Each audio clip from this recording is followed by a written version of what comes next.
Hello there, and welcome back to the Devlog series for SCP The Cycle.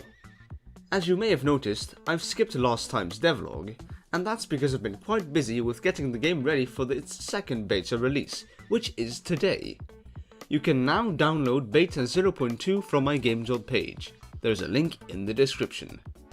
Now then, let's get on with the Devlog. First of all, I've been working hard on implementing the storyline. This is also one of the reasons why I skipped a devlog. Most of my work has been storyline related, which I simply can't show because that would be spoiling the game. Secondly, I made a dynamic music system that controls the background music depending on what situation you're in. The system has 3 different states: ambience, cutscene and chase.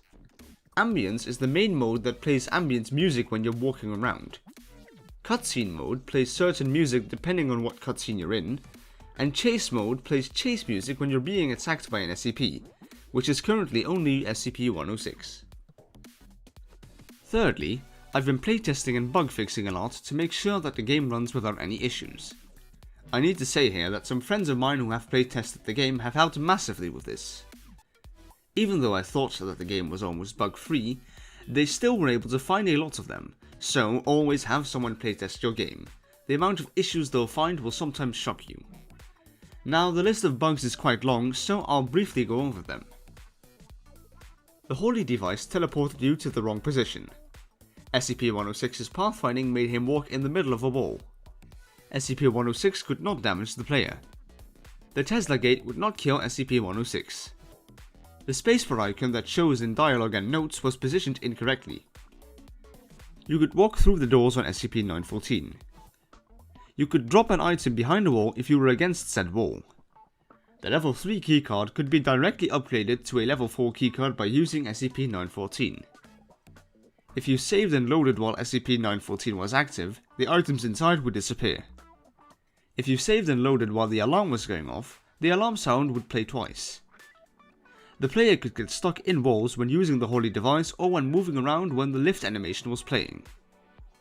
The holy NPC could get stuck in a wall when its introduction cutscene was playing. The player could walk through desks. The player could skip an entire cutscene by using the holy device. Saving while you're in the alternate dimension causes you to be irreversibly stuck inside there. When you take the elevator to go up to the light containment and use the holy device at the same time, you end up in the void. If you drop an item when you're all the way up against the wall that's beneath you, you can't pick it up again. And besides all these bug fixes, I've also done some quality of life updates that make the game a lot nicer to play. Now when you start the game, you'll be notified that this will delete your save file and you'll be asked if you want to continue. It wasn't obvious that you could interact with certain objects such as the panel on the lift, so these now show an icon next to them. The keycards now tell you what clearance level they have, and a note was added to SCP-914, somewhat explaining how it works for those who don't know a lot about the SCP universe.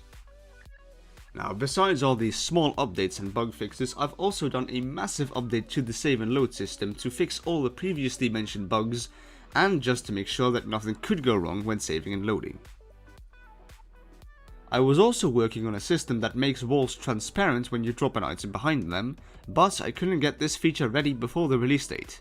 So I'll be working on making a beta 2.1 patch where I'll get this feature in, along with any additional bug fixes that I might find. You'll hear more about that in the next devlog.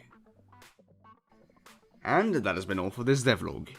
I've already been planning some things that I want to include in the beta 0.3 release, which is the next release that I'll be working on after the 2.1 patch, so stay tuned for that in the next devlog as well. With that being said, thank you all for watching. As always, I'm very open to suggestions, so do leave some feedback in the comments. Bye for now, and I'll see you all in the next one.